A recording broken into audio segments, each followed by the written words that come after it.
Good evening बच्चों, कैसे हो आप सभी। आपने रिवीजन कर लिया होगा। तो जैसे कि हम आपको पहले बता चुके हैं, देखिए अभी यहाँ पर क्या थोड़ी सी आवाज आपको लगता है गूंज रही होगी।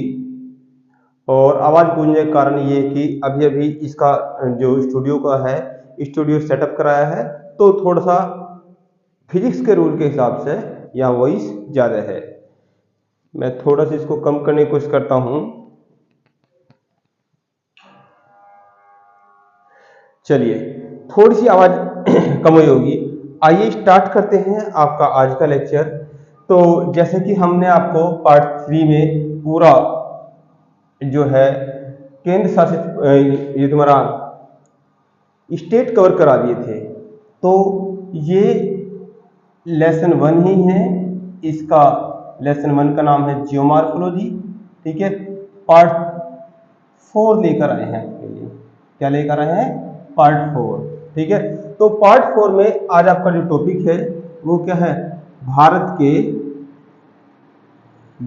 के केंद्र शासित प्रदेश। केंद्र शासित प्रदेश, भारत के केंद्र शासित प्रदेश। रिवीजन हम बाद में करा लेंगे, सभी राज्यों का भी और केंद्र शासित प्रदेश का भी। ठीक है, तो फिर से वही बात करेंगे। पहले मैप बनाना सीखेंगे। 1 2 3 4 5 वी शेप। रोमन में वी ऐसे लिखते हैं। सेंटर में आएंगे, थोड़ा चलेंगे और ये सेंटर में आ गए। यहां से एक एम टाइप का बनाया, बड़ा एम और फिर छोटा एम। यहां से यू टर्न या एक उल्टा भी, एक सीधा भी और एक छोटा भी। ठीक है, तो इतना हमने किया। सबसे पहले समझते हैं केंद्र शासित प्रदेश क्या होता है। केंद्र शासित प्रदेश क्या होता है? देखिए, केंद्र क्या है? केंद्रीय दिल्ली। ठीक है, दिल्ली में क्या चलता है? हमारा शासन चलता है। दिल्ली में क्या चलता है? शासन चलता है। और किसका? पूरे भारत का। पूरे भारत का शासन कहां से ऑपरेट होता है? दिल्ली से होता है। नरेंद्र मोदी कहां बैठते हैं? दिल्ली में बैठते हैं। प्रधानमंत्री जी दिल्ली में बैठते हैं और राष्ट्रपति भी दिल्ली में बैठते हैं। तो राजा कौन होता है? राजा तो होता है राष्ट्रपति। ठीक है, और जो उसका प्रधानमंत्री होता है वो क्या होता है? वो पूरे राज्य का संचालन करता है। ठीक है, तो ऐसा क्षेत्र, भारत का ऐसा क्षेत्र जहां पर केंद्र की व्यवस्थाएं लागू हो, जो केंद्र के अंडर में शासित होता हो, वो क्या है? केंद्र शासित प्रदेश है। ठीक है, ये बात हमने समझी केंद्र शासित प्रदेश की। अब साथ साथ में क्या समझते हैं? एक रफ लैंग्वेज में, एक स्टोरी के माध्यम से हम समझते हैं केंद्र शासित प्रदेश क्या होता है। देखिए, एक छोटी सी स्टोरी सुनाता हूं, आप समझ जाएंगे एकदम से। देखिए, जैसे कि एक पिता है, एक पिता के 4 बच्चे हैं और वो पिता खुद एक सरकारी नौकरी से रिटायर है। अब उसका जो पहला बच्चा है वो आईएएस अधिकारी बनता है, जो कि आपने भी ठान लिया है, हमें भी आईएएस बनना है। दूसरा बेटा क्या है? दूसरा बेटा उसका डॉक्टर है और तीसरा बेटा इंजीनियर है। अब जो चौथा बेटा है उसके, उस व्यक्ति के पास, उस पापा के पास थोड़ी सी जमीन है। ये पापा है, ये क्या है? ये पापा है, जो किसी गवर्नमेंट जॉब से रिटायर हो चुके हैं। ठीक है, और ये बच्चे हैं, ये 4 इनके बच्चे हैं। ठीक है, ये 4 इनके बच्चे हैं।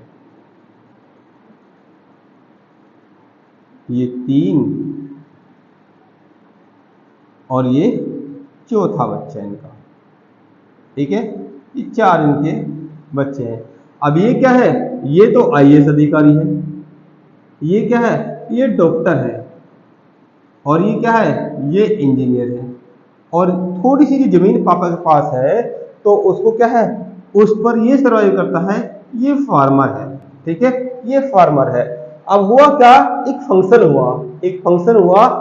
ठीक है, किनके यहाँ? जो आईएएस है। भाई आईएएस है तो बड़ी पोस्ट है, बड़े लोगों से मिलना जुलना होता है। जैसा अभी भी अनंत अंबानी जी के यहाँ क्या है?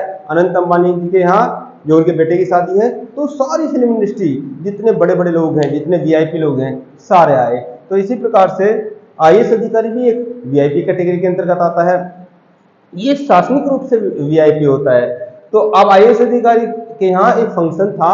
अब जब फंक्शन था तो उन्होंने क्या काम किया, उन्होंने सभी को बुलाया, तो छोटा भाई भी आना था। अब छोटे भाई को भी निमंत्रण भेज दिया गया। अब छोटा भाई जो है, अब उसके पास कार वगैरह तो थी नहीं, एक छोटी एक सी मोटरसाइकिल थी उसके पास, जो कि उसकी शादी में ही मिली थी, जो इसकी शादी में मिली थी। अब वो भी काफी खटारा टाइप की होगी थी। उसने सोचा भाई के यहाँ जा रहे हैं, सारे वीआईपी लोग होंगे, चलो अपने दोस्त से एक मोटरसाइकिल मांग लेते हैं। उसकी मोटरसाइकिल तो ठीक ठाक सी है, मोटरसाइकिल मांगी। अब इसकी जो पत्नी है, इसकी जो पत्नी है, ठीक है, इसकी पत्नी जो राधा है, ठीक है, वो क्या कर रही है, उसने सोचा भाई वहां जा रहे हैं, सब लोग अच्छे अच्छे कपड़े पहन के आएंगे, मेरे पास तो एक वही साड़ी अच्छी सी है जिसमें मैं शादी करके आई थी, तो उसी को पहन लेती हूँ। अब क्या है, ये अपना 2 बच्चों के साथ अपना उस मोटरसाइकिल पे सेट होकर पहुंच गए कहाँ, आईएएस अधिकारी के यहाँ। अब जब पहुंच गए तो क्या करते हैं, देखते हैं अब वहां पर सभी लोग अच्छे अच्छे परिवेश में, अच्छे अच्छे माहौल में। जैसे ही डॉक्टर की वाइफ इनको देखती है, जैसे ही डॉक्टर की वाइफ इनको देखती है, 2 इनके बच्चे भी हैं, ठीक है, 2 इनके बच्चे भी हैं। देखते ही कहते हैं अरे अरे अरे, टोंट कर दिया इसमें, कम से कम आज तो कार में आ जाती, अरे पैसे नहीं थे तो हम ही दे देते पैसे इसके, मतलब पहले नहीं कहा कि कार में आना है और टोंट कर दिया कि पैसे हम देते, देना किसी को नहीं है, बस टोंट कसना है। तो ये खटारा सी मोटरसाइकिल लेके आ गई। अब जबकि वो तो अपने हिसाब से बेस्ट लेके आया था, और ढंग के कपड़े भी नहीं पहन के आए हैं, ढंग के कपड़े भी नहीं पहन के आए हैं। तो अब ये बात पिताजी ने सुन ली, जो पापा थे, पापा ने सुन लिया। जैसे ही फंक्शन खत्म हुआ और फंक्शन खत्म होने के पश्चात पिताजी ने तीनों बच्चों को बुलाया, कहा बेटे छोटे भाई को कार दिलानी है, आप 5-5 लाख रुपए दे दो, ठीक है, एक बढ़िया सी कार इसको दिला देते हैं। और 5 लाख रुपए पापा ने भी मिलाए, ठीक है। अब 20 लाख रुपए हो गए, तो छोटे बेटे को बुलाया गया। अब जब छोटे बेटे को बुलाया तो पापा ने कहा बेटे अब चलो कार लेने चलते हैं, तो तुम्हारे लिए कार लेने चलते हैं, किसके लिए, तुम्हारे लिए। तो इसने कहा पापा मुझे तो कार की जरूरत नहीं है, मैं तो खेती करता हूँ और वहां कार क्या करेगी, ठीक है। उन्होंने कहा बेटे कार ले लो, थोड़ा सा स्टैंडर्ड को मेंटेन करने के लिए। इन्होंने कहा पापा जी आप मुझे कार ही दिलाना चाहते हैं, 20 लाख रुपए की कार आएगी, आप मुझे 20 लाख रुपए और दे दीजिए, टोटल 40 लाख रुपए, ठीक है। तो पापा ने कहा बेटे उसका क्या करोगे आप, तो इसने कहा पापा मैं कोई अपना बिजनेस स्टार्ट कर दूंगा, कोई वर्क स्टार्ट कर दूंगा, ठीक है। तो उन्होंने कहा चलो ठीक है। सबने क्या है 10-10 लाख रुपए दे दिए, और उसके पास क्या है 40 लाख रुपए। नेक्स्ट ईयर एक फंक्शन डॉक्टर साहब के पास भी था। अब यहां से क्या हुआ, इसका बिजनेस चल निकला, ठीक है, और जब चल निकला तो इसने भी अपने आपको मेंटेन कर लिया। देखिए एक छोटी सी स्टोरी थी, ठीक है। हमने आपको बताया केंद्र शासित प्रदेश क्या होते हैं, केंद्र शासित प्रदेश वो होते हैं जिनका शासन केंद्र के द्वारा चलाया जाता है। केंद्र कौन है, दिल्ली। एक छोटी सी स्टोरी के माध्यम से भी केंद्र शासित प्रदेश को हमने क्लियर किया, ठीक है। अब देखिए कैसे भारत का वो टुकड़ा जो अपने यहां रहने वाली पब्लिक का भरण पोषण ना कर सके, उसके पास उस प्रकार की अच्छी सड़कें ना हो, ठीक है, और कंपनी ना हो, वहां पर फैक्ट्री ना हो लोगों को कार्य करने के लिए, तो क्या होता है पूरे देश से सहायता राशि दी जाती है। अब जब वो डेवलप हो जाते हैं तो फिर वो सहायता राशि उसे बंद कर दी जाती है। हमने आपको स्टेट में क्या पढ़ाया था, गोवा पढ़ाया था। गोवा भी कभी केंद्र शासित प्रदेश हुआ करता था, जब ये डेवलप हो गया तो इसको राज्य की कैटेगरी में बांट दिया, इसकी राज्य की कैटेगरी में बांट दिया। इसी प्रकार से यहां पर इस स्टोरी के माध्यम से जैसे क्या है हम बात करेंगे ऊपर क्या है, लद्दाख, लद्दाख, और ये क्या है, J&K, ये क्या है, यूनियन टेरिटरी है। जैसे हम बात करेंगे यहाँ पर चंडीगढ़, ये क्या है, यूनियन टेरिटरी है। तो यहां पर दिल्ली क्या है, दिल्ली पापा है, दिल्ली क्या है, पापा है, ठीक है। और ये सब बच्चे, ये 3 बच्चे क्या है, इसी प्रकार से जो राज्य हैं, जो हमने आपको 28 राज्य पढ़ाए, वो अपने आप में डेवलप है। तो पूरे राज्य से जो टैक्स कलेक्ट करता है वो क्या है, सेंटर करता है। कुछ टैक्स राज्य कलेक्ट करता है और कुछ टैक्स सेंटर कलेक्ट करता है। अब उस टैक्स को जो क्षेत्र डेवलप नहीं है, उस क्षेत्र को डेवलप करने के लिए क्या किया जाता है, यूज किया जाता है। जैसे कि, और केवल आर्थिक रूप से नहीं, ये सिक्योरिटी रूप से भी यूज किया जाता है। जैसे कि यहां से यदि हम ऊपर जम्मू कश्मीर राज्य की बात करें, ऊपर क्या है, हमने आपको नहीं पढ़ाया था जम्मू कश्मीर राज्य, तो जम्मू कश्मीर राज्य सिक्योरिटी के पर्पस से उतना सक्षम नहीं है, इसलिए उसको क्या किया, उसको 2 यूनियन टेरिटरी में बांटा और उसको केंद्र ने अपने अंडर ले लिया। तो ये 2 नए केंद्र शासित प्रदेश हैं। जैसे कि बात करेंगे, इधर एक राज्य पढ़ाया था आपको, क्या, मणिपुर, मणिपुर। तो मणिपुर भी क्या है, पहले क्या हुआ करता था, केंद्र शासित प्रदेश हुआ करता था। अब जब ये डेवलप हो गया तो इसको क्या कर दिया, इसको राज्य की कैटेगरी में कन्वर्ट कर दिया, ठीक है। तो समझ में आया, हमारे भारत में जो धरती है 2 प्रकार से बांट रखी है, एक को केंद्र शासित प्रदेश कहते हैं, एक को राज्य कहते हैं। तो राज्य क्या होते हैं, जो पूर्ण रूप से डेवलप होते हैं, अपने यहाँ की जनता का भरण पोषण कर सकते हैं, वहां अच्छी सड़कें, वहां क्या है, वहां उनके लिए रोजगार की सुविधा उपलब्ध है। जिस क्षेत्र में वो सारी सुविधाएं, चाहे वो सिक्योरिटी पर्पज से हो या आर्थिक पर्पज से हो, वो ना हो, तो जो सारे राज्य मिलकर पापा को पैसे देते हैं, दिल्ली को पैसे देते हैं, ठीक है, उस पैसे का यूज किया जाता है उस क्षेत्र के डेवलप के लिए। और जब वो डेवलप हो जाता है तो उसे क्या बना दिया जाता है, केंद्र शासित प्रदेश से हटाकर राज्य बना दिया जाता है। जैसे हमने बताया आपको गोवा, ठीक है।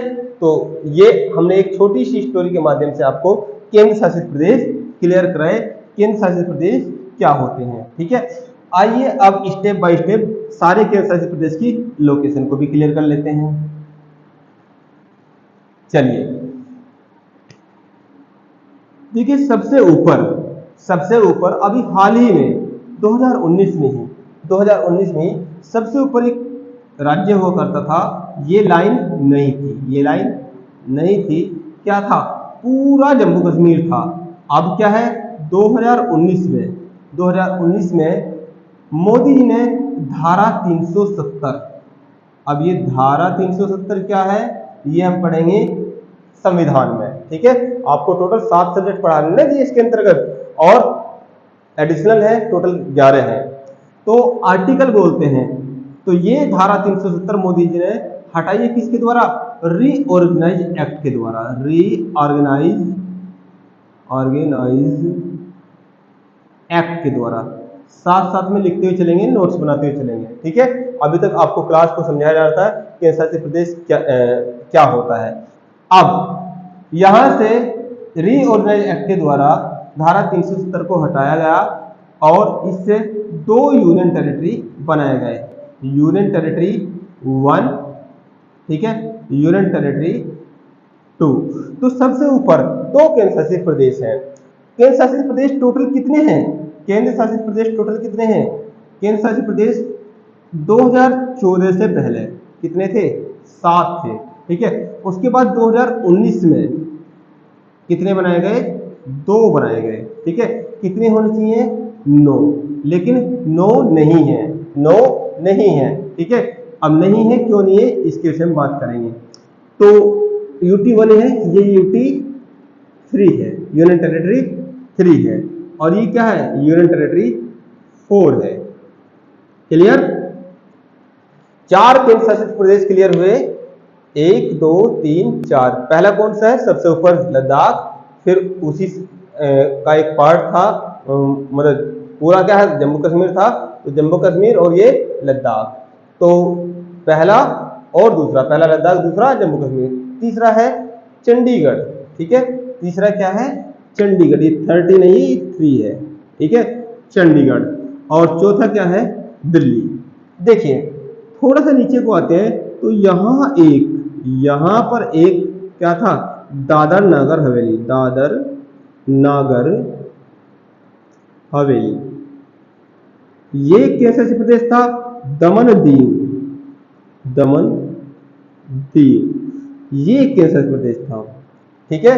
तो लेकिन रीऑर्गेनाइज एक्ट के द्वारा ही जब धारा 370 को हटाया गया और लद्दाख और जम्मू कश्मीर को बनाया गया, उसी समय क्या हुआ कि यहां पर इन दोनों को एक कर दिया गया, ठीक है। अब इसको क्या पढ़ते हैं, दादर नागर हवेली एवं दमन दीव, पूरा नाम इसका ये हुआ, दमन दीव, ठीक है।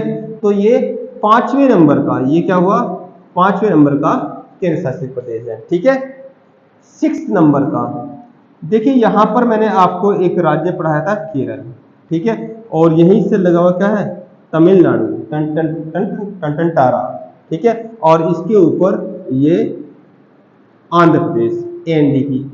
तो यहां पर 1, यहां पर 2 और यहां पर 1, ये 4 जिले हैं, ये क्या है, 4 जिले हैं, और 4 जिलों से मिलकर एक केंद्र शासित प्रदेश बनता है, ठीक है, जिसे क्या बोलते हैं, पांडेचेरी।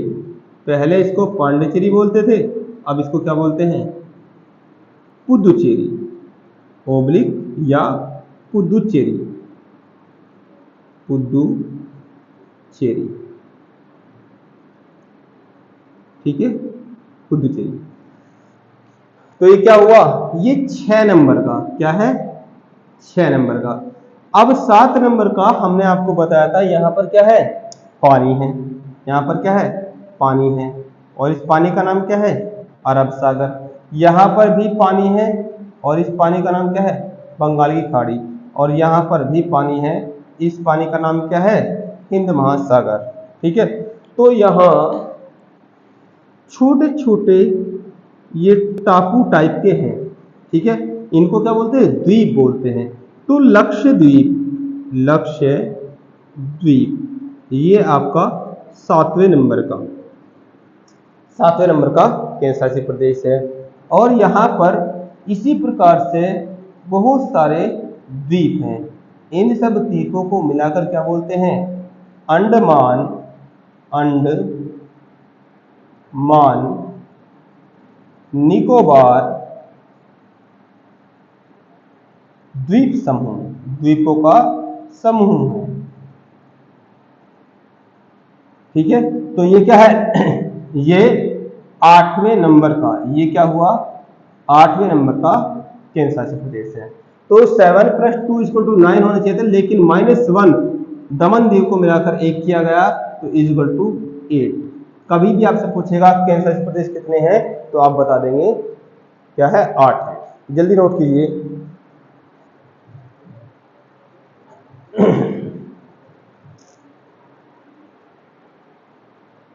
क्लियर हुई बातें, केंद्र शासित प्रदेश। देखिए क्वेश्चन में बात कर लेते हैं, किस प्रकार से क्वेश्चन मिल सकते हैं। पूछेगा कि बताइए नवीन रूप में कौन से 2 केंद्र शासित प्रदेश बनाए गए हैं, ठीक है। तो ऑप्शन में ये दोनों भी हो सकते हैं, ये और ये भी हो सकता है। किस एक्ट के द्वारा बनाए गए हैं, रीऑर्गेनाइज एक्ट के द्वारा बनाए गए हैं, ठीक है। वर्तमान में कितने केंद्र शासित प्रदेश हैं, 8 हैं, क्योंकि दोनों को मिला के 1 भी किया गया है, ठीक है। लोकेशन पूछे कि इनको उत्तर से दक्षिण के क्रम में सजाइए। तो उत्तर से दक्षिण के क्रम में क्या, ऊपर लद्दाख है, फिर जम्मू कश्मीर है, फिर चंडीगढ़ है, फिर दिल्ली है, फिर दादर नगर हवेली है, ठीक है। इस प्रकार से आप उत्तर से दक्षिण के क्रम में सजा सकते हैं। कौन से दो केंद्र शासित प्रदेश द्वीप के रूप में है, ठीक है। तो लक्षद्वीप और ये तुम्हारा अंडमान निकोबार द्वीप समूह। ठीक है, अंडमान निकोबार द्वीप समूह। अब यदि आपसे पूछे कि कौन से जल में है, ये दोनों जल में है। ठीक है, तो किसी प्रकार का क्वेश्चन पूछे, आपके तर्कस में तीर नहीं ब्रह्मास्त्र दे रहा हूं, आपको लोकेशन क्लियर है, आप फटाक से जवाब दे देंगे। ये पन्ने 1 या 1.5 पन्ने में आपका वर्क कंप्लीट होगा, लेकिन क्वेश्चन इससे कम से कम 17-18 क्वेश्चन बनेंगे आपके। ठीक है, क्वेश्चन की प्रैक्टिस भी कराएंगे, पहले थोड़ा सा आपको पढ़ा दें और जैसे चैप्टर खत्म होता है वैसे हम क्वेश्चन की सीरीज भी लेकर आएंगे आपके लिए। ठीक है, जल्दी से नोट कीजिए।